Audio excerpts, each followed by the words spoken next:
What's up, Internet? You're tuning in episode 22 of Nintendo Noise, Flip Screen Games' weekly Nintendo podcast. I'm your host, Pete and Bessie, joined, as always, by my very good friends and co-hosts, the mayor of Haken himself, Mr. Chuy Huerta. Hello, hello. You're first this week, buddy. What could that possibly mean?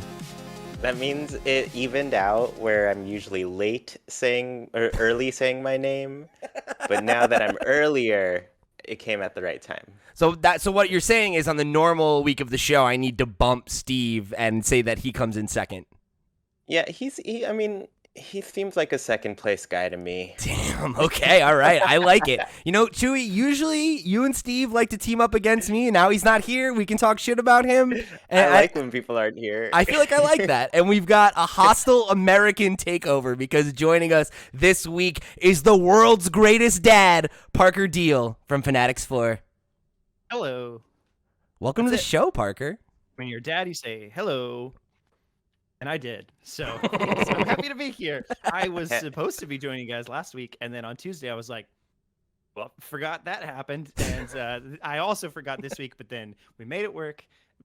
We can't hang out with Steve, but we're here. We're here. And that's nice. Yeah, absolutely. You know, and I mean, I think you have a pretty good excuse for forgetting things right now.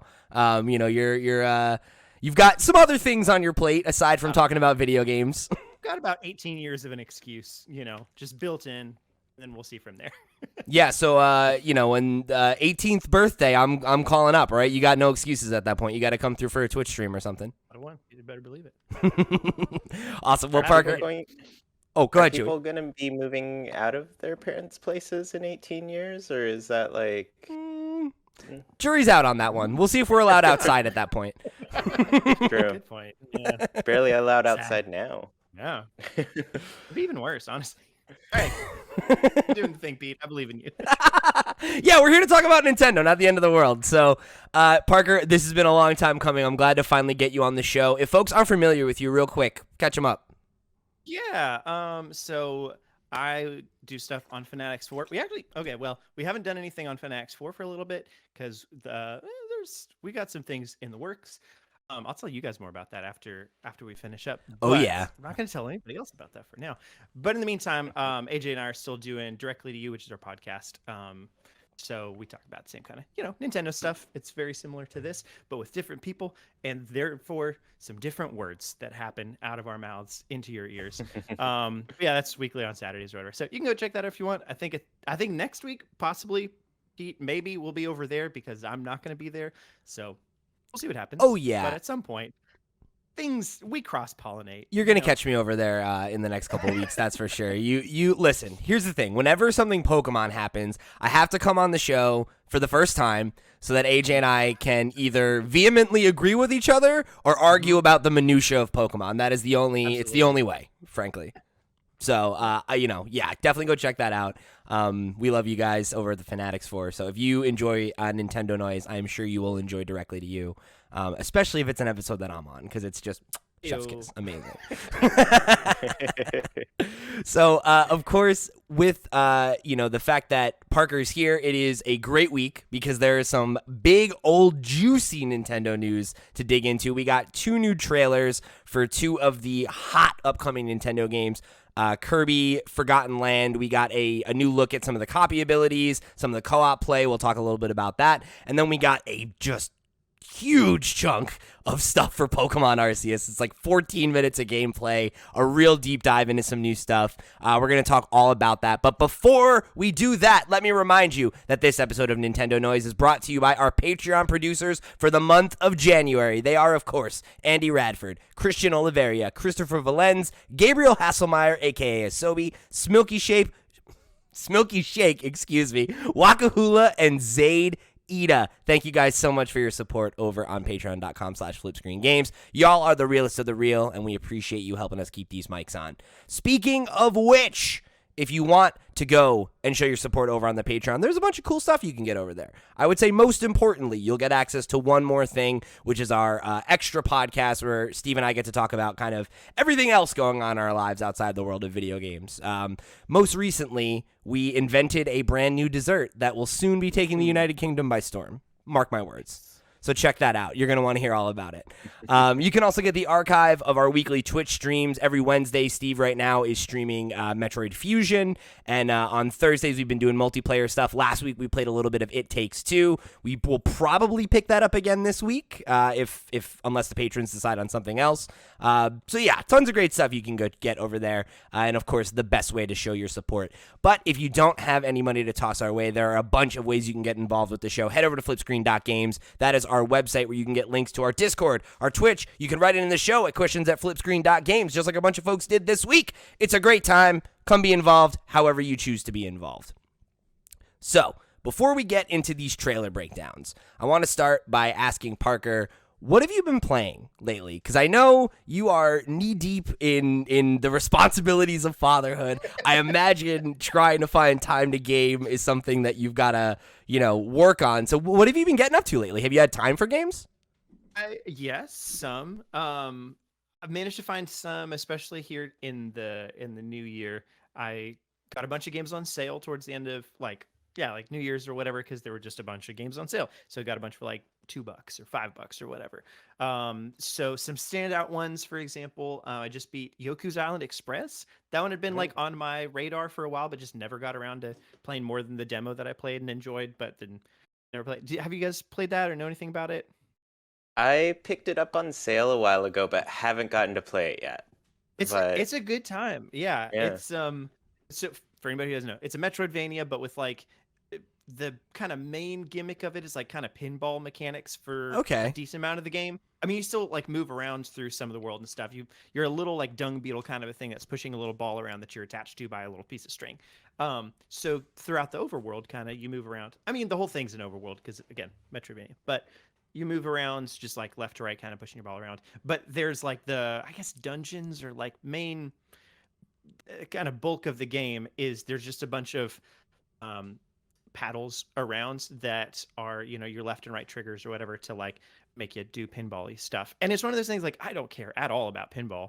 But you just kind of get used to it and enjoy the mechanics of it all. And it's like really pretty. It's kind of a little bit painterly art style sort of thing. And just really cute and a good time.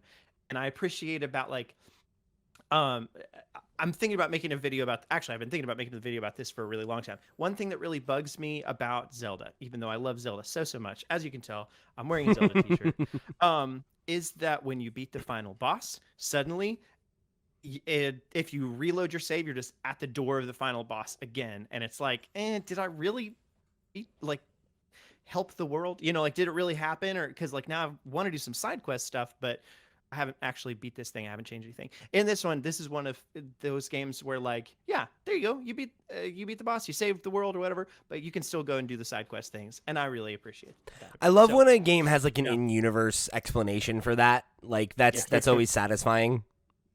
So good. Yeah.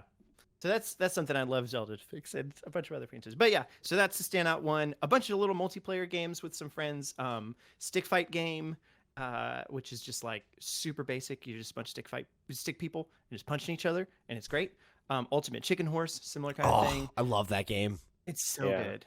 And then lastly, a bunch of other ones, but there's too many to name because it's just a bunch of little games. And lastly, I'm knee deep in Hades at this point. I got it for Christmas. Nice, cool. And it's happening. I finally beat the boss of the third floor for the first time. After like 20 runs. That one took me a long time. Yeah, man, it's tricky. It's hard because there's different like loadouts and weapons and stuff are really OP for certain areas, and then you get to like whatever I'd use that does really really well on the boss for the second floor does terribly for the third floor. So like figuring out how to kind of maximize potential and stuff. But yeah, it's a fun game. I don't know that I'm like obsessed like other people were when it first launched. I think it's like a great pick up and play kind of game. Like I enjoy it a lot. It's good. I think I'm pretty aligned with you on that one because I really enjoyed it, but it wasn't like like so many people were like, oh, it's game of the year, and it didn't quite hit that level for me. But I had a couple weeks where I was like, this has its hooks in me, Yeah. Yeah, it's just good. So yeah, that's basically what I've been playing. Dipping in and out of some other things here and there probably, but yeah, trying to find time here and there where I can. What about you guys? Well, on the Nintendo side of things, it's been slow for me lately. Like I'm really looking forward to Legends Arceus, obviously, and we'll talk all about that. But yeah, I think I mentioned it a couple of weeks back where this is I guess 2021 into now is the least I've played my Switch since launch. And not that I didn't play it at all, but I mean, yeah, the vast majority of my time has been on the other side of the fence lately, like futzing around on my Xbox or PlayStation, which is weird because for the longest time it was like at some point of the day I'm getting hands on the Switch, right? Like no matter what. Yeah. So I'm looking forward to having like a big meaty game to dig into, and based on some of the stuff we've seen of Arceus, I get the impression that the map is pretty big and that there's a lot to do. So yeah, that's my hope. Yeah. And I am also excited for Legends Arceus, so I am nearly done with Brilliant Diamond. I just got my 8th badge like last night or so I'm just headed to the league, and I'm gonna finish that up and move on to something bigger and hopefully better. That's I feel you there. So that's one that I was playing. I got Shining Pearl because everybody else got Brilliant Diamond, and specifically because my sister-in-law, her first Pokemon game ever was her boyfriend convinced her to try Brilliant Diamond, and she seemed to be enjoying it pretty well. So I was like, oh yeah, Shining Pearl, and maybe my wife will try it and she'll have fun and I'll play it and stuff. I have gotten 3 badges, and I just like every time I'd pick it up, I'd be like, I don't really want to play this right now. And yeah, I love Pokemon, but like something about it just like it there was no momentum. It just felt, I mean, not like, yeah, I don't know, just the game in general, like I don't care about the graphics at all, like totally fine, whatever, but like there just wasn't anything pulling me back to it. That's exactly what happened to me. Like I totally just burnt out on it. Like because I wasn't excited going into it because like I love Gen 4. I've wanted a Gen 4 remake for a long time, but like it just wasn't. I don't know. Like maybe it's because I know that Arceus is coming, and maybe it's because I feel like I just played Sword and Shield, even though it kind of was a while ago. But like we had the DLC. I don't know. Like I feel like I haven't really been in the Pokemon mood lately, but moving it into Arceus, now I'm kind of like, and I'm going to talk about it on the Flip Screen Game Show this week, or next week, I guess. I have been kind of like in this weird, I finished up the big games I was working on, and Pokemon's on the horizon, so I'm like, I kind of just want to play indie games until it's time to play Pokemon, and like, I'm doing. I get totally, that. yeah. I'm really hoping that Pokemon hits the way that I want it to. The more we see of it, the better I feel about it. So that's good. But, I don't know. Like Pokemon games are so tough because like I want to get hyped up. I want to let myself get excited, but I also know how easily I drink that Kool-Aid and like just am like, this is the best game ever. And then it's like 10 minutes later, I'm like, but this isn't great and this could be better. And Yeah.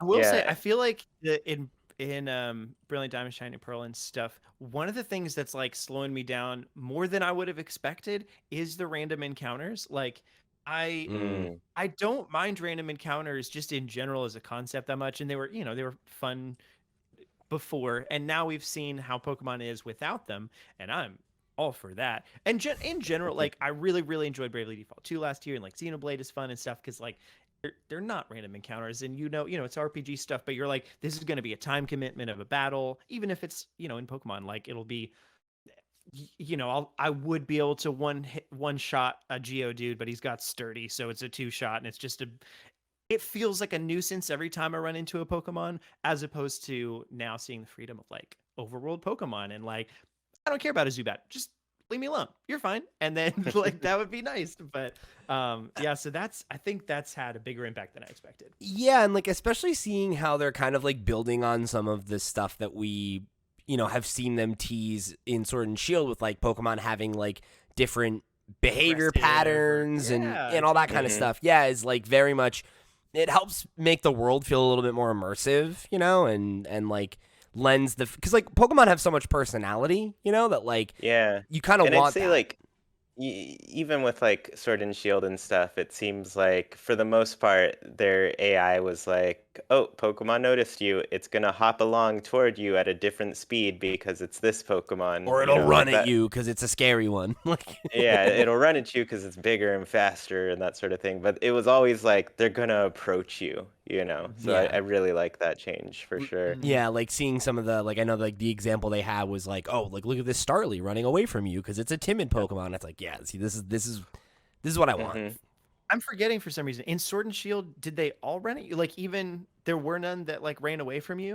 There, For some reason, I think in my there mind, were. that was a thing, but maybe, yeah. Maybe. But I don't think it was Yeah. like, I don't know. Yeah. It was kind of like half baked because I think there would be some that would run away from you and then they would just like disappear, versus like this where it feels like they're more like they're trying to get away from you across the map. Like it's a static event, Yeah, you I know? see what you're Like, saying. And also, like, there's something to be said for, I mean, I guess now we're kind of starting to get into, if you want to transition us officially, go for it.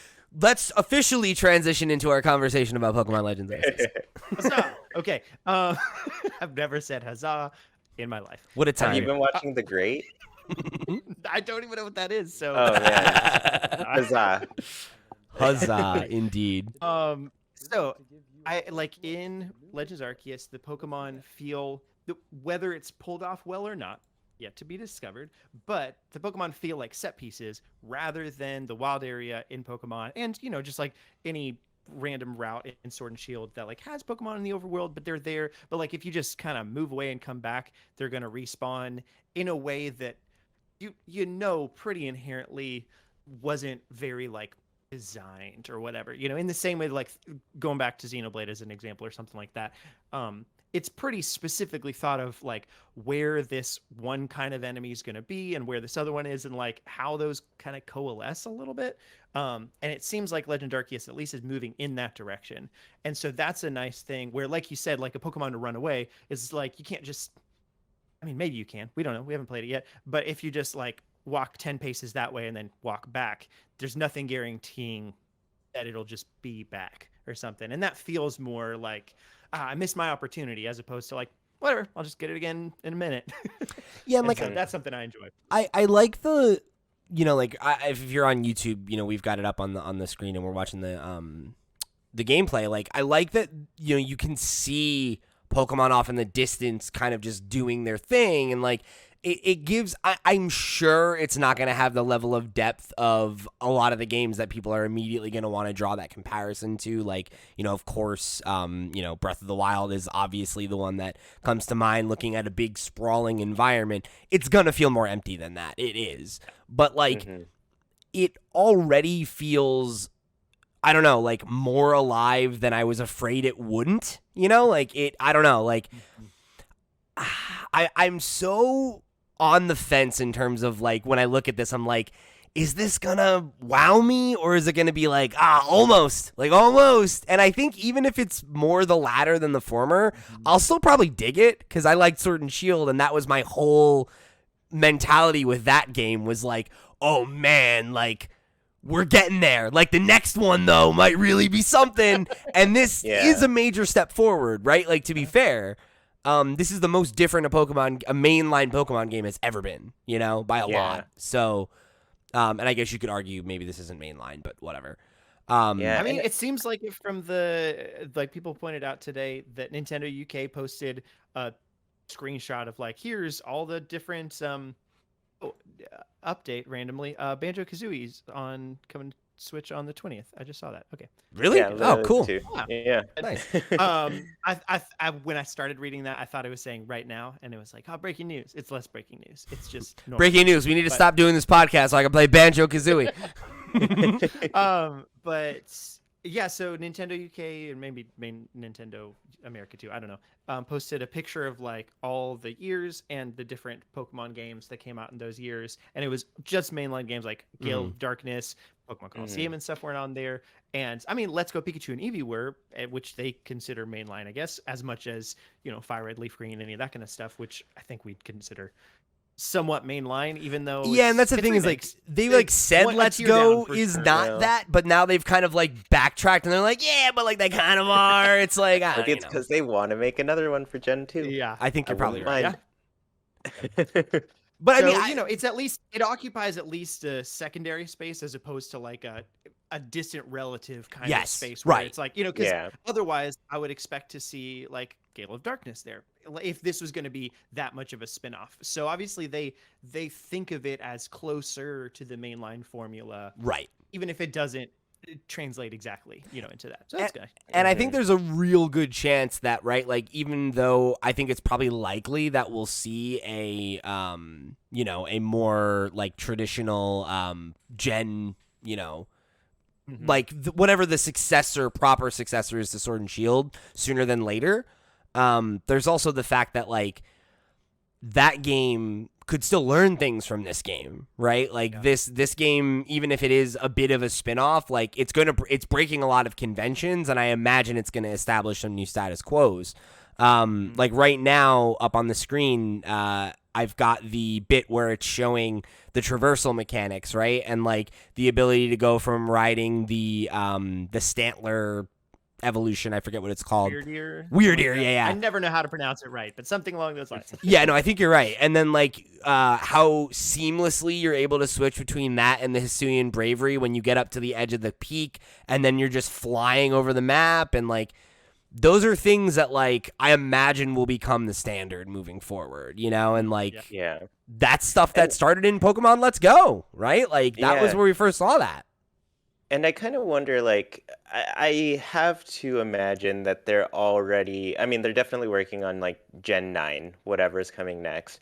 But one of the biggest surprises to me with, like, Legends was that, like, how quickly they seemed to jump from Sword and Shield. Like, we had just gotten our hands on it. We'd played it, then they gave us this announcement for Legends, right? Oh, what was it, like a couple months after we saw the trailer or so? And to me, the big surprise was just like, oh, they really believe in whatever they're going for with this wild area, and they're dedicating like a whole game to work on that. Even before, like, I'd feel players would have had time to give them proper feedback on that and like what they had to do. So I think whatever they're doing with Pokemon Legends, they're probably already implementing into what the next gen is, and we haven't even touched it yet. I think I was gonna exactly while you were saying that, like that, as they're working on next stuff, everything they're doing is possibly proactive rather than reactive, and like because I don't know how many things, like to some degree, I think while you're making a game, probably you can tell what's good and what's not good, and like obviously, maybe they were just supposed to be gimmicks, but like Mega Evolutions and the other thing that I'm forgetting is Z-moves and stuff, like those things. I'm guessing that they did them and they're like they were good, but they're not like the final thing that we want to like stick to as like whatever they were going to do for the future. Possibly, I don't know how they work exactly, but like I mean exactly like you said, Chuy. I think the fact that they're moving in such quick succession on some of these things, which still is a lot slower than maybe we'd want or whatever, where they're implementing things one at a time, but definitely it seems like they're already putting something in the next game and they're giving us baby steps to get there rather than kind of testing for feedback, because like you said, they wouldn't have had time to get any of that feedback at this point. And honestly, like where would they look for it? Because like they've said in interviews before, we hear what people are saying and we listen to feedback and stuff like that, which I'm sure is true, but there's so much diverse feedback that like, how much is it really going to tell them? I guess. I don't know. Yeah. At some point, it's just like, they're at like some workshop or whatever, and everybody's telling them to do different things, and they're just like, all right, then I'm gonna do what I want to do. Yeah, it doesn't matter. Also, like sales are going so well for. I think I saw somewhere today that Pokemon this year had across their whole series had the most game franchise sales since the year 2000. Which is due to Brilliant Diamond Shining Pearl being out, Let's Go Pikachu and Eevee, and Sword and Shield all at the same time, all on the same platform, all fairly relevant and different from each other, which couldn't necessarily be said at most other points in time. Like, right now I could recommend to somebody Let's Go Pikachu and Eevee. I could recommend to a different person Brilliant Diamond and Shining Pearl or Sword and Shield, completely dependent on their personalities. Whereas like Sun and Moon, or ask something like that, probably you're recommending based on quality rather than on like personality types or something. And I feel like that's a really good like just breadth of whatever that they're able to bank on, you know. Yeah, and I think they're also like hitting so many different genres right now too. Yeah, Like we so didn't great. expect them to do a MOBA. They're doing that. And then Pokemon Snap, who knew they were going to bring back an on-rails shooter, right? Yeah, For the series. And I didn't even yeah, think of that. it was just like a year of tons of different things. And then like the little forgotten one where they're like, "Oh, let's redo this mystery dungeon game and make a deluxe version of it." And Yep. have it come out just before Animal Crossing so nobody buys it.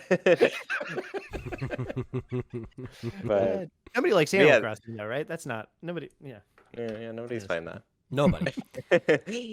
Yeah, and I think that's something that, with Pokemon, I never want to count my eggs before they hatch, right? But like, Totally. there is that thing of like, it feels like they're moving in a good direction, and that they're recognizing that like there are multiple skews of the fan base that want different things, and that there's a way to kind of speak to each of us to in a different regard. Like, I one of the things that really stuck out to me in the trailer that we've been having kind of playing off and on in the background when we talk is they had that section. Actually, here, let me pull it up, where it was all about the like the special what are they called, the like alpha Pokemon, I think it is. Oh yeah.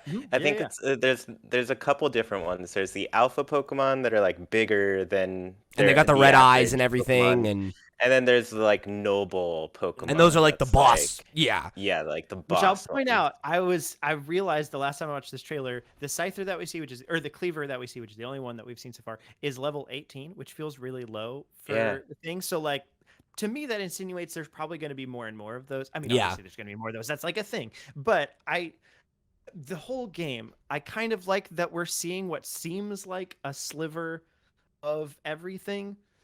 But hopefully that's the case where like we don't know about like what is the Arceus storyline like, and like what is Right. the all these like there's a Mhm. lot of question marks that could be bad, because it could be like there's nothing there, or Sure. it could be good. And so that thing specifically I was optimistic about. The thing that I really liked from the clip that I was just showing is like there's like that fight with the alpha Pokemon, the Whaleren, and they're talking about how you really need to utilize the strong style and the speed style, and like that strategy is a big part of beating these Pokemon. And they're literally talking you through. They're like, okay, so the trainer, you can see they're using the speed style to paralyze them, and it's going to make it easier. And they have a 4-level lead on this Whaleren with a Raichu and a type advantage, and it gets one-shotted with a critical hit, even though they're doing everything that the VO person is saying is a good strategy. And I was like, Yeah. okay, all right, like that's awesome. Like that's what I want to see, right? Like I kind of want this game to like, I want it to ask a little bit more of me, right? And like, again, now I've got the Cleaver stuff, like having those like, boss battles with wild Pokemon rather than like, hey, it's a you gotta go to gym. There's another gym leader. Yeah, those things. Yeah. It's like, oh, that's cool, because not only is it's like unique in that it's like a different kind of like gameplay, like like you're doing like a more active, action RPG segment, and then getting in some of your hits on the turn base, and then like it feels like it's gonna break up gameplay in a good way.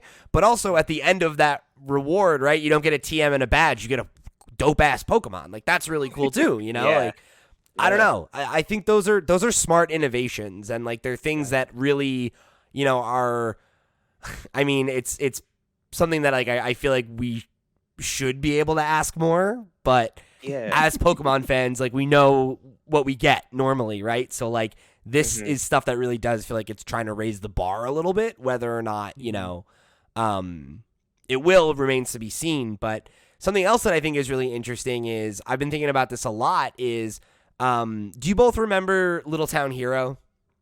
Yeah. So I didn't play it, but I heard you Didn't play it. I remember it. I feel like I'm listened to like you talk about it, and I'm like the only person I know who's played that game, and I feel like everyone's like, yes, I remember you saying it was a game and you had played it.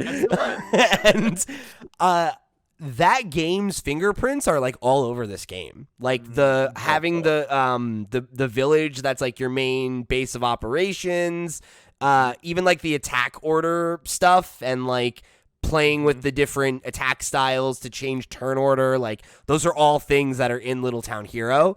And you can see, how those things have influenced this game's design. So it's, at the very least, I'm interested to see, I'm excited to see this game. I'm really excited to get hands on it. But a lot of these things feel like they could be permanent innovations that, even if Pokemon is agile and strong style, like that's just an easy, throw it in as long as it's balanced right. Easily just throw it in a regular turn-based, Pokemon game. Even if you bring back the reins from some of the other things, like that's just fits right in. Yeah, and I think. Oh no, go ahead, Chuy. Go ahead. I was gonna say I think they said something in the trailer too that I think creates a much better gameplay loop with the collection and everything. Kind of when they're covering the Pokédex stuff. They're like, oh, yeah, it was just a little comment I caught where they're like, oh yeah, the professor will reward you as you complete more of your Pokédex. And I'm just like, finally, it's more than some certificate after catching all of them, right? It's stuff that's going to help you along and keep you exploring and being able to catch more. And even the fact that there are rewards tied to you catching the same Pokemon multiple times, or catching them with a specific move or a specific size, those are things that are going to incentivize you to be oh, okay, I've been to this part of the map before and I know that there's this Pokemon there. Let me go there and maybe I find something new that I didn't see the last time I was there. I'm excited by the idea of that, and even just seeing the overworld map, it looks like there's a lot of sections. They say that it's broken up into 4 discrete kind of areas that have the different, biomes. But even in those areas, it looks like they're broken up into kind of little sub, regions or whatever. Which is interesting. I like the idea of our progression being tied to more areas to explore rather than just checking a box and getting to the next town or whatever, Yeah. And I mean, to be not negative, but hesitant or something like that. The things that I'm nervous about. Cautiously optimistic is. So the things I'm cautiously optimistic about, but also nervous about, are the exact things that you guys each just said. 1, the gameplay loop, and 2, the exploration. Which ideally, there is the potential for systems to be put in place to where those are going to function perfectly, and the whole loop work out well, where you go out and catch Pokemon, and you bring stuff back and you craft things and you do whatever, and then you go out and explore more and stuff. What is yet to be seen is the world worth exploring, and is it something where you could think about once you played all of Breath of the Wild, it took forever to see all of Hyrule, but now it's a lot less fun to re-see several of the spots in Hyrule. And so how quickly could that theoretically be accomplished in Hisui? I don't really know. We'll find out. Yeah. And then the crafting and the that kind of gameplay loop, Monster Hunter. I mean, they've referenced Monster Hunter before, about this game specifically, and that's got one of the most notorious gameplay loops. It's great. And I played Monster Hunter Rise some, and I think probably if I played it more, I would have gotten hooked into it, but it was after Ezra was already born and stuff. So that was probably a hindrance of some sort. But so I never quite got sucked into that. So that said, even the best gameplay loop, doesn't necessarily suck everybody in. So it's yet to be seen how compelling just the whole thing is, as opposed to I don't know, the perfect game, Breath of the Wild, where you just want to inherently do all the things that you're going to do. There was not a thing in that game that I was doing because I felt forced to, or because it's I need to do this so that eventually I can accomplish this thing. It was every single thing that I was doing was the thing that I wanted to be doing, and that's the thing I really hope they can tap into from Breath of the Wild more than anything is that sense of exploration. I don't think that any game does that better than Breath of the Wild, where I remember every time I played that game, the way I played it exclusively would be, okay, during this play session, I'm going to do X. And that could be as simple as I'm going to climb that mountain, or there's a shrine up there, I'm going to make my way over there. But inevitably I would get sidetracked because it would be Without like, fail. wonder what's over this hill. And then you get over it and you're like, holy shit, there's a thing here. And like, I got to explore it. And then like, I'm like, oh, that thing I was going to go do off in the distance, pin it on the map. I'll go look at that later. Let's go look and see what's happening over here. And like, that's what I want to get. Right. And it's been so long since Pokemon was like that, it's easy to forget that Pokemon used to be like that. Like, if you think about back to, and some of these are like simple things, but you think back to Gen 1, for example, right? Zapdos, Moltres, and Articuno are all in areas that you could very easily just walk by and not ever interact with, right? There's no reason for you to surf to that part of the map. You only get it if you are like, oh, hey, there's water here and there's water here. Do they connect? Can I go this way? What happens? Like you're rewarded for that exploration, right? Or if you remember where the electric plant is, right? You were in that area and, oh, I didn't have surf yet, but there are all these waterways that I couldn't go through. Are there anything there for me? And the answer is yes. Exclusively the answer is yes. Whether it's an item, whether it's a patch of grass with a rare Pokemon, whether it's a Zapdos, like there's a reward for you Metroidvaniaing and going back and being like, cool, there's more things for me to look at now. That I've gotten this new ability, or I've reached this level of exploration, and similarly, right? Like you look at like Gen 2 when they had like the days and the weeks and everything, and I remember there's that cave. It's like it's between the first 2 or 3 cities, and it's like on Fridays if you go in this one cave you can get a Lapras, and that's the only time you can get a Lapras in the game, right? And like there's like weird specific things like that, and I think that's all that they need to do is like incentivize me by reward. Like there are 900 Pokemon, hide some of them in some fucking caves or something. Like give me a reason to go and because like ultimately there isn't the item grind, there isn't a loot grind. The real reward for my exploration should be either stuff that's like super useful, like, oh, so you get, it's a TM, it's whatever, right? Or a Pokemon. And that's all you need to do. Honestly, so here's the only thing that makes all that tricky to me is that, because I 100% agree with all of that. I think Twitter makes that a little bit tricky to feel as special as it ever did before, but that's just with anything. But it works with Breath of the Wild. You think about that. That game had that water cooler moment for like months. Yeah. The only thing that had that I don't know that this will have is the like emergent gameplay kind of a thing.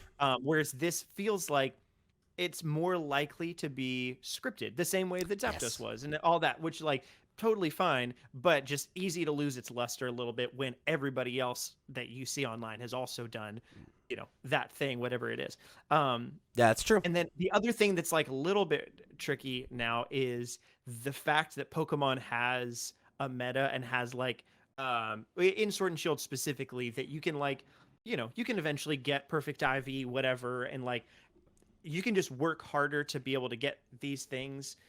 Somehow the fact that everybody gets them or can get them makes them feel cheapened a little bit sometimes. And so what I'm curious about is like, even though I feel like that, can they do stuff in this game to make me not feel like that? And the hope is absolutely, but you have to be true. And maybe I don't feel like that as much as I think I do too. Like there's so many mysteries there of like, do I trust them to be game designers more than I trust me to wag my finger? When it comes to like Game that? Freak, the answer is maybe for me. Yeah, no disrespect, but but I think something that's interesting to me too is that like there is kind of the element to it that this game is so much more single player focused, like, right? Like there is multiplayer elements in terms of the fact that we saw confirmation that there's at least the ability to trade Pokemon, but like it doesn't seem like there's going to be an ability to battle, or at least it wouldn't be in the, traditional like Smogon or VGC kind of like, space that competitive play generally operates in. So I'm wondering if it's, kind of this game's shift to being more of like a Persona or like like Shin Megami Tensei or Dragon Quest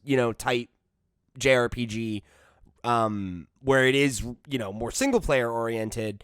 My hope is that some of those concerns will be mitigated a little bit, because like, well, it isn't as simple as like I can just get it from somebody online or whatever like that, because like there's more of a barrier to that, or or it's less relevant because like, well, there's only one in the game, I'm not going to give you mine, like that kind of, I don't know, like we'll have to see, I guess, but those are definitely legit concerns. But you're right, that is the hopeful cure to that, or whatever, is the fact that it's single player and it can lean into that kind of stuff a lot better than having to juggle those two kind of facets of Pokemon, of like single player, but also like multiplayer and all this other stuff where it has to be attainable and that kind of thing. Like now it can be like, man, it's hard to get it. Have fun. Sorry, Chuy, you were going to say something forever ago and I interrupted you. No, I mean, there's so much to dig into there. With that in mind, because I feel like, part of the limitations with Pokemon that we've had so far is that like there is such a big focus on the competitive scene, so they have to limit a lot of things where they're like, oh yeah, we'll just give you like one free catch, that's all you get. One Master Ball, and you can get any legendary you want, but just the one. And then you can hard reset it 100 times until it has decent IVs. And is shiny. Yeah. So, yep. Or no, I don't know. But yeah, with this one, it just seems like they could easily change those things where it's like, oh, just craft what you want or do that kind of thing. But earlier, when you were talking, Pete, about just like the rewards of exploration and stuff, it made me think like the way that would really bring that together to me is where like you probably start out without like, I'm just calling them basically your HM Pokemon, who are going to be able to, carry you really quickly, fly in the sky, that swim, surf through the water, all of the classic HMs. I think where it would come together with the exploration is if they've like combined those two, where it's like you have to defeat this noble Pokemon to unlock this ability because they are the ones that give you that ability. Like it would come together in that way. That makes sense. And then it's like, here's like kind of a wall you can hit and you have to overcome it to get further. But Chuy, I think you're right, because now that I'm thinking about it, isn't the start of the Cleavor fight it knocking down a fucking tree? That's cut. So, yeah. Oh, that might be your cut. Yeah, my that dude, might be just, I think you are onto something. Get to different areas, right? Yeah. So, and I think that's cool. I think that's like a really good interpretation of like giving you more of a reward for the battles that you go through. Because as of right now, I think the biggest thing that's gotten stale with me with Pokemon is like the battles are like, oh, you're getting certain EVs when you're fighting Pokemon, and after you've caught them, if you don't care about training, EV training and stuff, it's just like, what's the point in fighting another Pokemon? So I think that's the big thing for me. Like, just give us more benefits from encountering Pokemon, because after a while it's just like, please just give me a max repel. I want to walk through this cave. I think it's been just so long since they've taken the time to think about the gameplay loop. And now that they've thought about it again, like they're obviously changing a bunch of stuff here. Whether or not this is like, I'm curious if to them, and I know if we were to talk to AJ, I know he would say for sure it is, and I'd assume so, that this is still a stepping stone to where they could be, B, they would like to be. Yeah, absolutely. That kind of thing. But at the same time, it's like, yeah, thinking back, like every gen of Pokemon has been kind of like refining the same like process. The same original like concept, basically. Yeah, right. Yeah. This is the first time where it feels like they're really interested in trying to iterate a little bit more.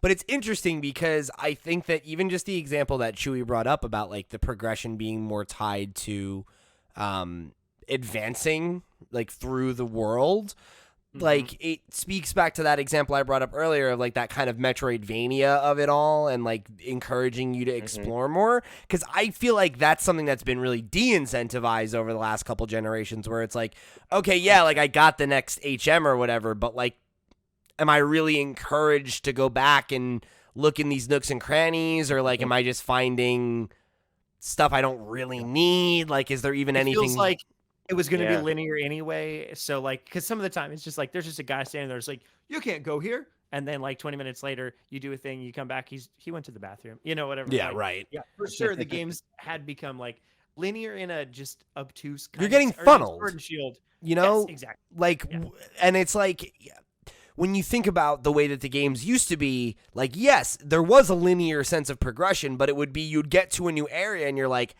I don't know what I'm supposed to do. Like, you know, okay, I know there's a gym here. Okay, the gym leader's not here. I got to go talk to somebody. Let me go in every building in this city and look at stuff and try to figure out what's happening. And, I want the game to hold my hand a little bit less and to encourage that sense of like, you're a researcher. You're out here discovering a new unsettled, plane, and like, you're somebody who's, exploring and interacting with these monsters that no one's like, that should be a sense of exploration and adventure, right? Like Pokemon, I think used to feel a lot more like about you're going on an adventure with your partner Pokemon and there is a sense of danger, right? And that like you need to have your wits about you and you need a strong team of Pokemon to survive and be the very best, right? Like, and I feel like that's gotten so cleansed when you think about Sun and Moon, right? Like, you have a chaperone. You have a teacher with you, like, taking you on a trip to be like,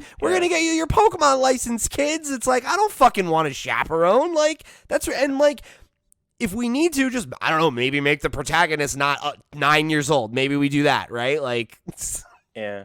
And honestly, since I've gotten near the end of Brilliant Diamond, like, even that game was just so watered down in that exploration aspect where every HM you unlock after you beat a gym and stuff, and it just takes you into the next place. But even like the way you traverse that map, you are kind of like sent back into that into those locations where it was like you couldn't reach this before because you didn't have this HM, but you just got it a little while ago. And looky here, that's exactly the path you need to take to get to this next spot. So you're like, you're not even going to explore to get there. You just like happen upon it because that's just where you're going. right. And that happened to me. Specifically, the example I'm thinking is like, I needed the rock climb app or HM to get some Pokeball that I'd seen like way at the beginning of the game, maybe like 2 badges in or so. And I'm like, oh, I wonder when I'm going to be able to get that,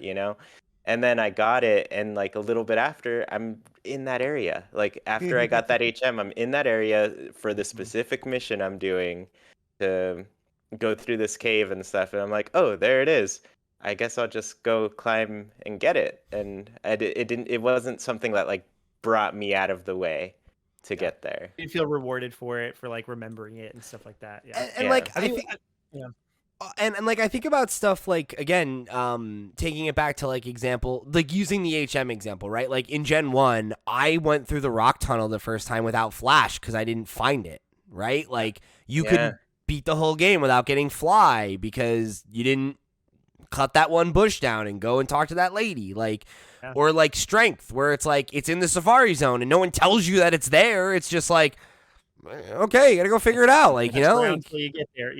Like, like, and I know that like it's an old game, and old games used to be more obtuse, and that's not inherently a good thing. But it's like I want, even if the game's gonna give me a clue, it would be better for it to be like, hey, you need this item to advance, and I've heard that it's over on this part of the map somewhere. Go look for it. Like, that's cool. Like, give me that level of Breath of the Wild direction where they're like, I heard that there's this thing down the road underneath this thing. Go look for it. And it's like, all right, yeah, like I have no idea where that is. I'm sure I'll come across it at some point, like, or I won't, and that's fine too.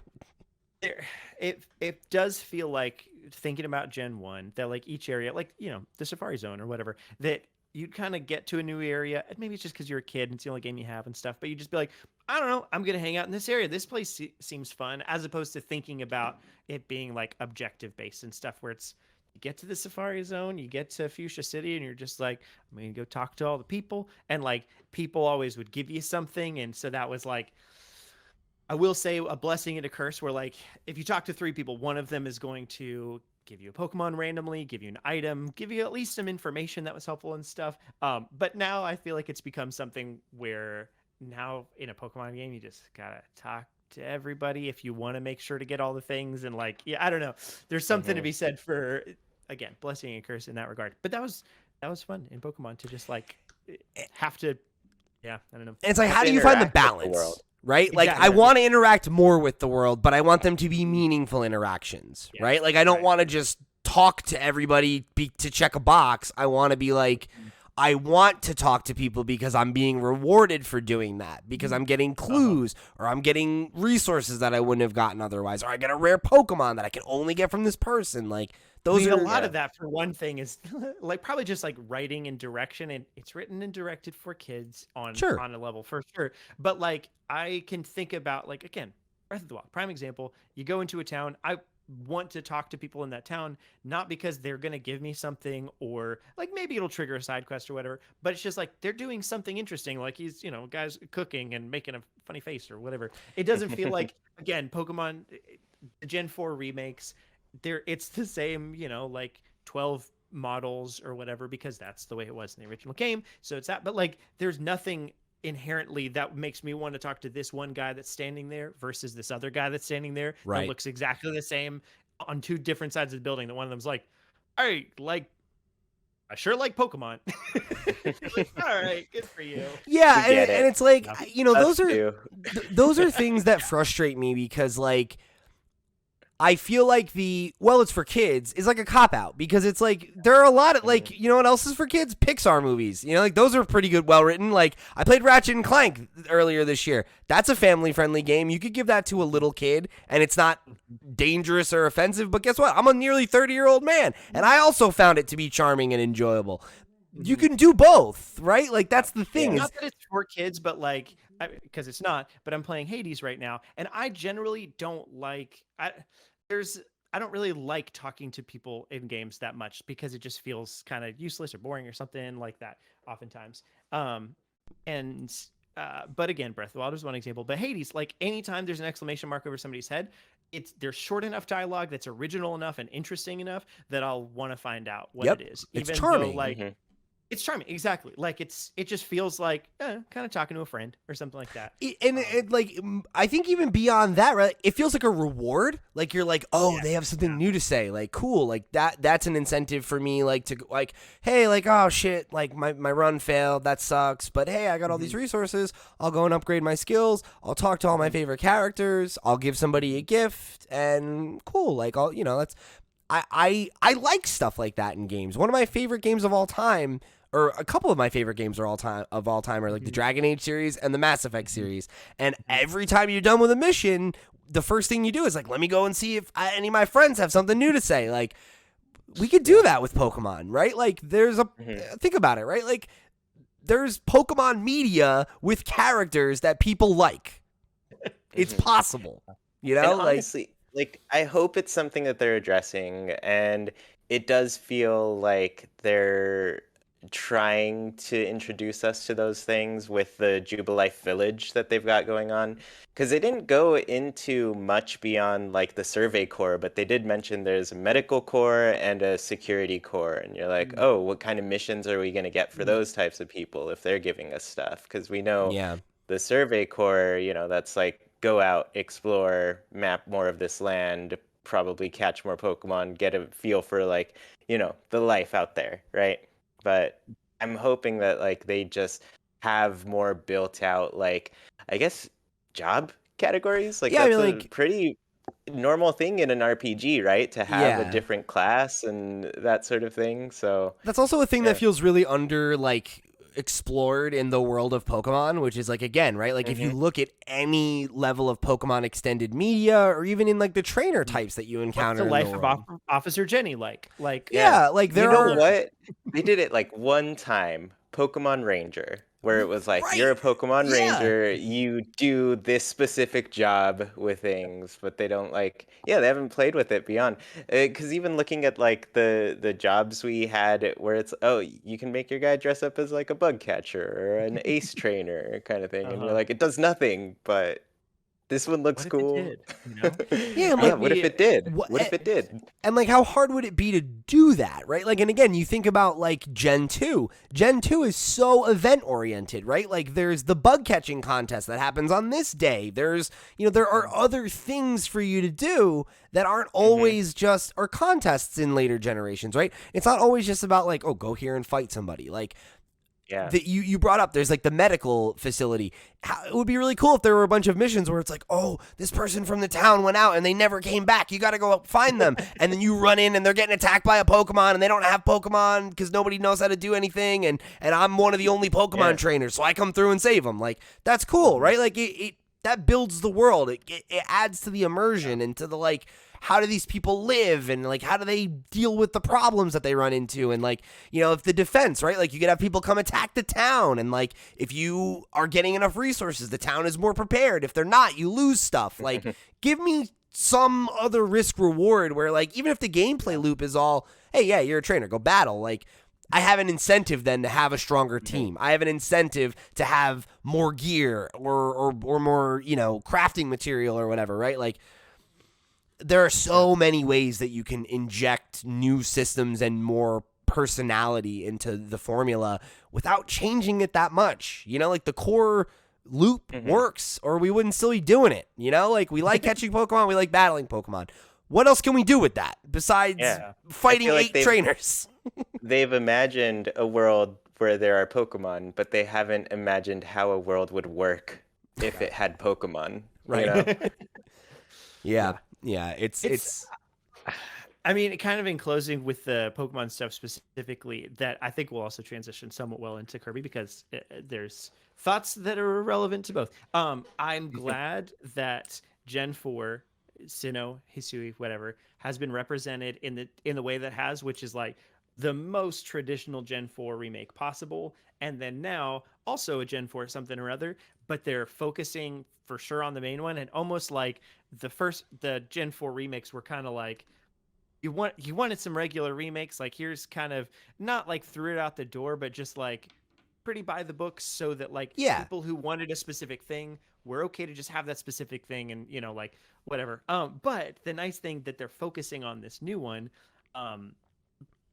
now that they feel like they've satiated a certain audience first, and that they can kind of pivot to that, which is a similar thing that I said on our podcast the other day about Kirby, that Star Allies felt very much like them trying to just close that chapter, satiate that audience. Similarly, very paint by numbers. Exactly. Like, it's like, here's what you're used to with all your favorite friends that are back, doing the things that you're probably kind of used to with all your favorite friends back, doing the things you're used to.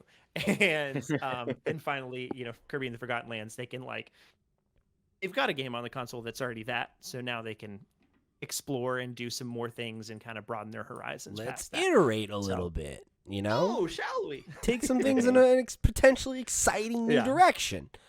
So I'm going to read some comments that we got. This one comes from one of our Patreon producers, Mr. Zaid Ida, who wrote in on Twitter and said, planning on taking a 4-day weekend the day Pokemon Legends comes out. I still can't believe a Pokemon game like this exists, so I am just super curious to see how the game is. Kirby also looks really good. Definitely has some Mario Odyssey inspiration vibes about it. And we'll have a question about that from Zay later, which we'll talk about.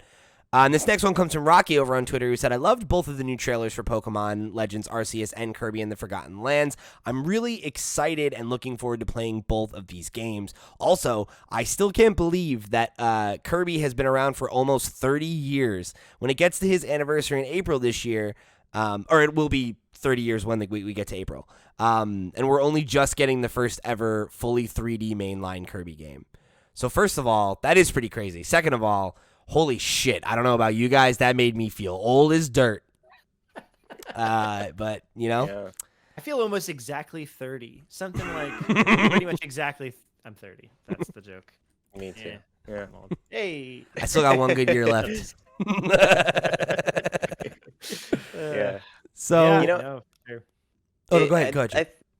I don't know if I'm the only one, but I get a lot more like Mario 3D World vibes from this Kirby. I definitely see that. Yeah. Okay, because it feels more like even like they're little shots of like the overworld, and I think of the overworld in Mario 3D World where it was like you were running around to get to the next level, and then you hop in, and it's kind of like more isometric with its perspectives and everything. Even And that it's like so that like half turned isometric camera, like yeah, gives that like it's like almost like a diorama angle kind of thing, you know? yeah, Here's my thoughts: is it's backwards from Bowser's Fury in that Bowser's Fury was the openness of Mario Odyssey, but the gameplay of 3D World. Yeah. And I feel like this is going to be the linearity essentially, but like produced levels of 3D World, but with the flexibility to some degree of Mario Odyssey. Like not probably like maybe a little bit more exploration than 3D World has, but not by a whole ton.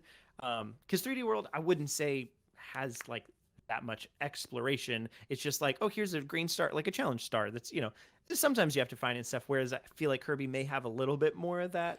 But it does feel like it has some of that abilities means that you can kind of play with it a little bit more in terms of like, how do I interact with these things? I mean, obviously you can do the same thing in Mario, but typically, there's some levels with very prescribed abilities and stuff. I mean, that said, again, that's probably the same case here too. Depending on what enemies you can suck up, you can do different things with that. But I'm totally with you, Chuy, though. Like, definitely, if anybody's expecting that this is an open area kind of Kirby game, probably they'll be a bit disappointed by that. But I'm fine with it for what it's worth. Yeah, I agree, and I think you're definitely right. At least to some degree on that exploration note, because there's like that one part of the game or in the trailer where like and I'm trying to find it here. Yeah, I just like found hits it. a switch and like a And then like a panel opens up on across a ravine, and it's like, okay, so it seems like there's gonna be some level of that stuff where like, like there will be secrets to find, but like it does feel like maybe a little bit more akin to like Bowser's Fury, where it's like, oh yeah, like there's like a secret passage over here that you can go to and you'll find a power up or you'll find this or that, I don't think it's going to be super exploration oriented, but Right. I feel like there will be maybe Easter eggs and secrets and stuff for you to be kind of, rewarded I guess with. like on those lines, yeah, and like specifically that again in 3D worlds, the green stars are typically more challenge rewards rather than collectibles. I mean, there are some things that are collectibles, like I don't remember what. There's things I forget off the top of my head. Whereas this, with the fact that you're finding Waddle Dees, for example, I feel like will incentivize probably from the game creation side more things where where exploration could be the way to get to something more than just like a challenge thing where it's like, yeah, you successfully did this hard platforming section and therefore you get a green star from it. And there's also like I watched the Good Vibes Gaming breakdown of the trailer, and they pointed out that like in each world, it seems like at least in the first two worlds, there's like 7 or like 5 main levels from the looks of it, and then 7 like little levels where like you would have to find secret entrances to get to each of those and that kind of thing. And that seems fun to me. So, it's like that, that's the kind of thing I could see definitely making sense. Where it's like a lot of the discovery is like very much, it's almost like Star Fox, where it's like, oh yeah, like cool, I discovered this secret door and I can go do this side level and things like that. And but yeah, I mean, it looks really good. Like for this being a game that like we just really haven't, like the last trailer we saw was the first we'd seen of it. It's really pretty. Like it has a great style. Like the worlds feel like super distinct, like there's that kind of like weird like eerie Last of Us kind of environment. There's like that desert, where there's like a constant sandstorm going on. It looks like there's like these couple of these really lush green, environments. There's like that creepy, like washed out, like Silent Hill looking bridge. And then there's like, that's the one that's got me most hyped for sure. Like, it feels like Kirby meets, I mean, not gameplay wise, but aesthetically, like Dark Souls or something for no good reason. Like Bloodborne, like it has like a weird, like, oh, this is kind of spooky, like.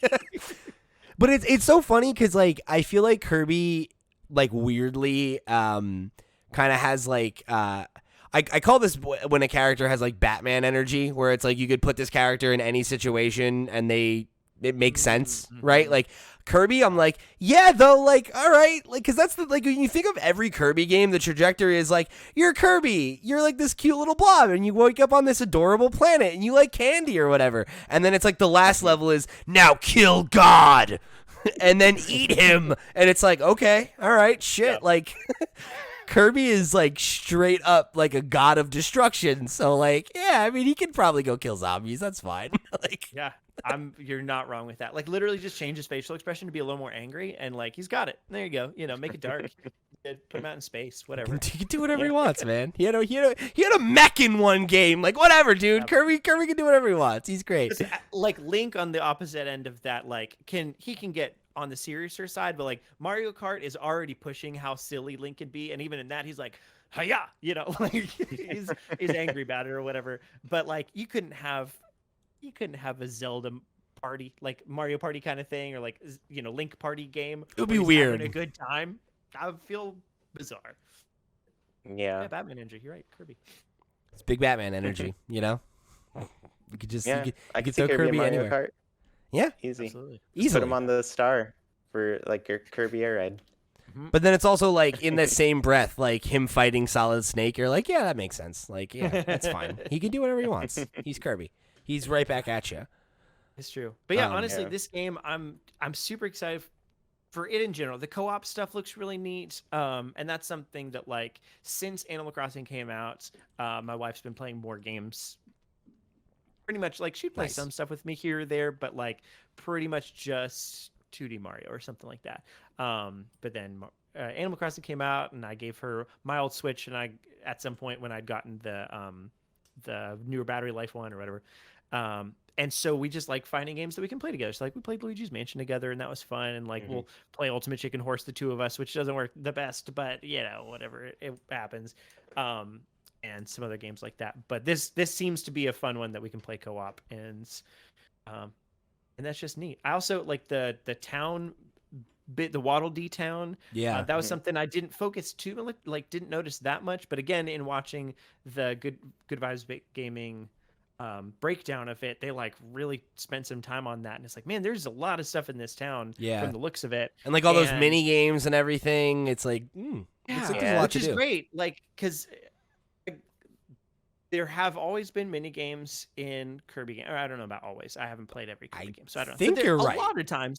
There's At- a lot of At games, least since right? the second one. I'm pretty sure Yeah. it's since the original, but But as more long as he's often had than not- copy abilities, there's been mini games. Yeah, but more often than not, they're not like very contextualized. They're kind of like also mini games. Yeah. So here's a claw whereas machine in or the- whatever. Like, Yeah, and this feels like a really good way to put mini games in a space that feels you know, contextual and rewarding. And it's like, I will not probably go out to a menu to go play a mini game unless it's one that I'm like, wow, I really like, I don't know, Pokemon Stadium or whatever, you know, of course I will. But for most games, that's probably not the case. Even if Breath of the Wild was like, also, we've got some mini games over here, like, I don't know that I would do that. But sticking them in the game, I'm here for it. That's perfect. especially if the Waddle Dee, like, I'm kind of getting the impression that that's like a home base, and like you're gonna save Waddle Dees on each mission, and then you'll go back to the town or whatever. Like, if that's the case, I like that, because then it encourages you to be like, oh, I finished a mission, like, why don't I stop and play some mini games and like get a change of pace a little bit, and then I'll go back out, and like, I think that'll like naturally extend the time that you spend with the game if those things are fun and worth doing. I think honestly at this point, like, my biggest concern, I guess, in terms of like a barrier to me like enjoying this game as much as I'd like to, because I love Kirby games. Like, I find Kirby to just be a really delightful and charming character. I really like the music and the art direction. Like, I just like Kirby. But I also feel like Kirby's always been easy, but it's gotten like baby town frolics easy, where it's like, you know, like I remember like Epic Yarn, where it's like, oh, you literally can't die. Like, if you die, he just jumps back up, and it's like, can we make it like just like a little bit harder than that? Because I remember the thing that kicked me off Star Allies. Like, I was really enjoying Star Allies, but I realized that I could literally just run through the level and not ever eat or fight anybody, and I would never run out of health and could just walk through it. And I'm like, this is not a game. Like there's nothing here, you know? Yeah. I just, it doesn't need to be difficult. It just needs to be like fun, like I hope they take a page out of Mario Odyssey's book and get rid of lives, and from there can make it easier, because you can do stuff where it's like, it sucks to get hurt and it sucks to die, but you can kind of just like, kids can sort of just push through that somehow. Yeah. Like you lose coins, you lose like some benefit things or whatever. I mean, maybe not coins in this specific instance, but like with Mario Odyssey, in that case, you lose coins, and like that sucks. You don't want to lose coins. But you die way more in Mario Odyssey than you ever did in Mario 64. Like there's again, you do die in Mario 64, but if you've got 20 lives going into a level, you feel pretty good about yourself. But Right. You could go into some of the harder levels in Mario Odyssey and easily, I don't know, like maybe not towards the end once you get really good at like hat jumps and stuff like that. But like I remember playing the one, the one with like the giant bullet bills where it's like crumbling the level as you're going. It's one of the hat levels or something. Mhm. Yeah, sounds At fun. some point you do it with the hat. Not too bad. Pretty easy, because you can, do hat those and like stuff. But then the one where you have to do without a hat and you have to go like up top is fine, but at the bottom it's just like 15 long jumps in a row that are really specific landing spots or whatever. Like I died so many times on that. But it was great because it was just like, there were consequences, but it's not that big of a deal. So all that said, if Kirby can implement that kind of a thing where they can put challenge in without punishing kids who need that, then that would be really nice. Well, and like I wonder if maybe they, like, to your point, maybe we take a page out of Mario's book, like with what we did with like Sunshine, right? Where it's like, oh yeah, like the main game is pretty easy, right? And you have the flood, and the flood's very forgiving, but then they have like those really fucking intense levels that are like, this is for if you're a G, like this is S rank Mario shit, and you don't need to do it. Like you can beat the whole game and never engage with that stuff. But like, we talked about there being potentially like secret levels and stuff, and make those hard or something. Like give me something, give me a little something. Like I want the game to push back a little bit. Like I'm happy for a Kirby game to be like a nice light experience, but I don't want it to be brain dead. And like that's where I get frustrated with it. That is the problem with a lot of, like, I remember at some point I bought Yoshi for me and Ashley to play together, and then we kind of she stopped playing it, and so I was like, well, but I bought it, so I guess I should go ahead and complete it. And at some point it was like, man, I completed like half the game in an evening because I just was able to go through a level and and like there was interesting puzzles kind of in the puzzles, maybe a strong word, but interesting mechanics in some of the levels and stuff. But the fact that I could just plod through the rest of the game in kind of no time flat is not a lot of fun. It just doesn't feel nice good to have to savor each thing a little bit more. Yeah, and it's like I don't understand why like Kirby and Yoshi have been kind of relegated to that, where it's like these games are artistically beautiful but brain dead from a gameplay perspective. It's like, can they be like, can they be a little bit challenging? Like kids are able to play video games, right? Like we know this, like. I don't know, and like I guess there's something to be said, like when we were younger, like there were less options, so if you had a game, you would try harder or whatever, but it's also like, should we be catering to that? Like, is that a good thing? Like, I don't feel like that's like from a design perspective, is that a fun game to make? A game that's so easy that you can beat it without trying? Like, yeah. I don't know about that. Especially when like the biggest games for kids are like the Minecrafts and the Fortnites and all of these things where it's like, people can get really good at these games and put a lot of hours into them and do all of these wild things. But they can also be fun if you're in a bad, right? And like, that's, I think, what we should be chasing. Like the game should be fun even if you suck at it. But like, it should still have some level of, Mario's like that, right? Like you can beat Mario 64 as a child who's awful at it. That's a thing you can do. That's doable. But if you want to get 100%, that's hard. Well, yeah, it's not the easiest game.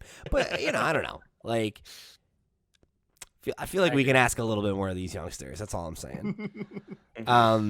So I want to close things out with a question from the question block. This is one from Zaid, who wrote in and said, Do you think that the Breath of the Wild and Mario Odyssey blueprints in terms of game design are being used across various franchises, at least on the surface level? For example, Legends Arceus looks similar to Breath of the Wild, and Kirby is giving me heavy Mario Odyssey vibes. Curious to hear your thoughts. Also, if you could read the following. Get wrecked, Doc. That's for you, Zayd. I did that one. And, Doc is like my champion. I don't do that lightly, right? Doc was on the show last week. We love Doc, but I'll do that just for you, Zayd, just for you. I think yes and no. I don't think it's like a conscious thing necessarily in terms of like the way that like you frame the question of oh yeah, like we're taking the blueprints of how these games were designed and applying them to other franchises. I don't think it's as much as of like a mandate in that way, but I think it's probably more that folks at Nintendo saw Breath of the Wild or played Breath of the Wild and were inspired by it and are internalizing some of those things in the same way that you see folks outside of Nintendo doing that, right? Like cough cough Horizon Forbidden West, like Breath of the Wild and Mario Odyssey were games that really made waves and took the world by storm, right? Those were 2 Game of the Year contenders, and depending on what outlet you were at, they both won. And I think for good reason. They were really, really smart, dynamic, revolutionary games, and Breath of the Wild probably more so, but both in their own right? And I think that the idea that other folks have taken notice at what those games did and did well and think, well, how can we learn from this and make our own games have a more exciting sense of exploration and discovery, which I think if there's anything those 2 games have in common, it's that, right? And good game feel, good physics. Those are universal lessons. And I think that, like, frankly, you'd be kind of an idiot to not look at them and think like, oh, what can we learn here, right? Like, it's a 10 out of 10 Game of the Year, right? Like, show up and take notice, right? Like, what are they doing right? Especially when it's at your own studio, right? Like, you're one of the other teams at Nintendo, and that's what your peers are doing. What are you doing? Yeah, I would say a thing that AJ and I talk about a bunch is like games like pulling a Breath of the Wild rather than like being like Breath of the Wild or whatever, with the connotations that the thing that Breath of the Wild did well wasn't have an open world, wasn't the exploration or whatever. It was thinking like taking it back to its roots, thinking like if we started from scratch, like what does Zelda mean? What does what makes a Zelda in Hyrule? Exactly. Like what's the how do we expand the original vision or like the feel of it into the best thing it can possibly be? And then Mario Odyssey similarly, I think did the same thing. I agree. Fantastic, amazing game. And like I'm sure some people could argue that it didn't do it as much or something like that, or wasn't as revolutionary or something. Doesn't really matter. But the point being that it rethought what it meant to be a Mario game or whatever. Like I don't think a Mario game inherently would necessitate like being a fully open world game. Like that doesn't, in the same way that being a Zelda game, like, yep, it's one big place, you are in a location.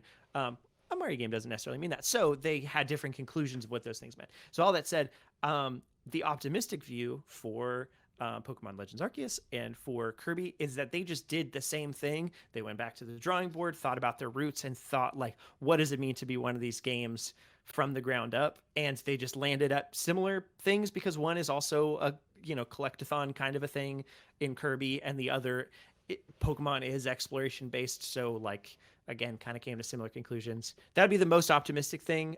Probably the reality lives somewhere in between. That they didn't just copy the notes fully, but a little bit. And that those were blueprints that they had. They were like, all right, what's out there that we are actually pretty similar to? And so I think that's for both of them where the gameplay loop is going to be really interesting. Is like, because I think if you do that, if you like really think about the thing and build up from there, there's a really good chance that you don't mess up the gameplay loop.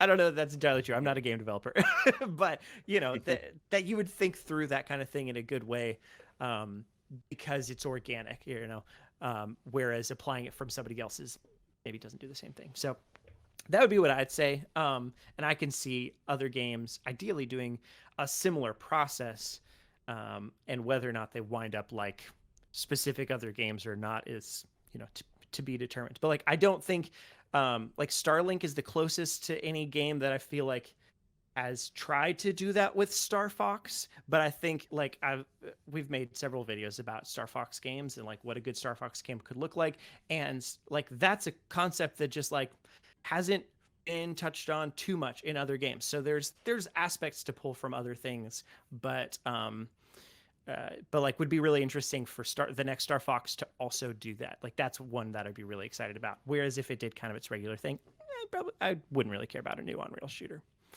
We'll see. Unless the Pokemon Snap. Yeah, that's true. Yeah, but I agree with that too. Like, I think these are all game series that have been around for so long now, and a lot of the comments that I think they got with their recent releases, specifically like Kirby Star Allies and stuff like Pokemon Sword and Shield and the remakes of Diamond and Pearl, are just like, people really want a big shakeup with whatever's going on, and I think they've hit that point where they've heard it. They've been hearing it for a while now, and they're finally thinking like, okay, it's time to change it up and make things different. We have a budget that can afford to make this bigger game. We have a team that can make a bigger game and everything. So I mean, of to course, that point, Pokemon has even it. Zelda and Mario, right before Breath of the Wild and Mario Odyssey, had the exact same feedback on Skyward Sword and 3D Worlds. You know, that both of which are better respected now in retrospect, but I don't know that Star Allies ever will be. But Sure. you know, who's to say? Doesn't really deserve it, frankly. I mean, it's a fine game. Right. It's fine. Yeah. You know. Mm-hmm. But I think that's a great point. Yeah. Yeah, and I agree. And I'll you know my last thought on that is I think that what those games have proven too, though, right, is that like ultimately Breath of the Wild and Mario Odyssey are just more Zelda and more Mario, but like there's still a lot of juice to be wrung out of these ideas. And I think when you look at where Nintendo is right now, right, like this generation of the Switch, right, the entire structure of Nintendo has changed, right? Like the leadership that guided them through the few previous generations is all gone pretty much, you know? I mean, Miyamoto's still there kicking around, but like, you know, a lot of the other people he's that just hanging out with Chris Pratt. That's all he's doing. yeah, he's making movies and toys and shit now. I don't know what he's doing. He's Mario's dad. He is Mario's dad. That's true. The fact that you have this new blood at the company and you have people who, you know, grew up loving Nintendo and know Nintendo, but are also creative people with their own ideas and their own ambitions and ideas for how these things could be reinvented or, you know, or even make new things, right? Like, I think you see that at Nintendo. I think you see a push towards let's do new stuff. Like, let's iterate, let's innovate. Let's not just go back to the well, right? And like Mario will always be part of the bread and butter. Zelda will always be part of the bread and butter. But what that means can change, and it should change, right? Like, you know, we don't want to just phone things in until they don't mean anything anymore, until they're not special anymore, you know? And that's, I think, what's missing in some of the B and C tier franchises at Nintendo is like, I want to see the same level of TLC go into those games, and I think we will. Look at Metroid Dread. Metroid Dread is a great example of like, oh yeah, you fucking nailed it, right? Like, this is what we need. Do that with every other franchise in the war chest, and we're in a great place. You Presumably, Metroid Prime 4 seems like exactly the same things happening there. Yeah, for sure. Yeah. It's funny. It's like they get it. They get what they have on their hands now, it feels like, right? Like, oh, totally, right. Yeah. This can be a Zelda. This can be a Mario. I wonder if some of it is that they feel secure a little bit, that they're not having to like try to do something kind of risky to be able to, you know, bring some. I mean, it is risky to do that and to like spend all this money on this game that like hopefully is going to be something. But at the same time, it's a risk that they can believe in instead of like a, you know, just a shot from half court or whatever. Yeah. Honestly, I would say the opposite is true, because we're coming, like, just looking at the historical aspect of it, where the Wii U did so poorly, and I think like as a company, they probably felt that challenge of like, we really need to shake things up with what we're doing, the games we're making, to really, you know, just do something that people like now. Yeah. When you think about it, it's always when they innovate when they get attention. Yeah, exactly. the disruptive things that Nintendo does are the things that move the market, right? The Wii was fresh and new, and no one had ever done that before, right? The Switch is fresh and new, and no one's ever done that before. Like, going all the way back to the NES, right? Like, they're like, oh, how do we reinvent the home console? They did that, right? Like, Nintendo's at their best when they're hungry. More reinvented in Super Nintendo, and it stopped being so arcadey. But yeah, that's true. Yeah. But yeah, I think Nintendo's at their best when they're innovating and when they're leading the charge with new ideas, not just chasing something that's already been done, right? Like, again, you talked about Breath of the Wild or Zelda pre Breath of the Wild. I would have argued for a long time. It's like, it feels like Zelda's just been chasing Ocarina ever since Ocarina. Yeah. And I felt like I played the same game like 4 times after that. And you did, right? It's like, oh, this is the one with a boat. This is the one where he's a wolf. This is the one where you fly. It's the same Pokemon problem, right? Of like, what's the gimmick this time around? I don't want a gimmick. We don't need a gimmick, right? Like, give me something fresh and give me it less if you need to. That's okay. Like, it's interesting. Throughout this whole podcast, there's like a probably 3 or 4 things that's like, oh, that's a video I'm planning on making. But this one specifically of the like, I've seen people say something to the effect of like, Nintendo's kind of out of blockbuster IPs for the Switch. Like, they've used everything up. They're only on to sequels and stuff. And I get that. And I think historically, yes, in terms of like the things that have been their blockbusters, other than like, I don't know, Nintendogs or, Wii Sports or something along those lines. The random one-offs successes. Yeah, right. That like probably wouldn't be the same today as they were, in their heyday. I think there's a lot of things like, like Star Fox could 100% be a blockbuster release.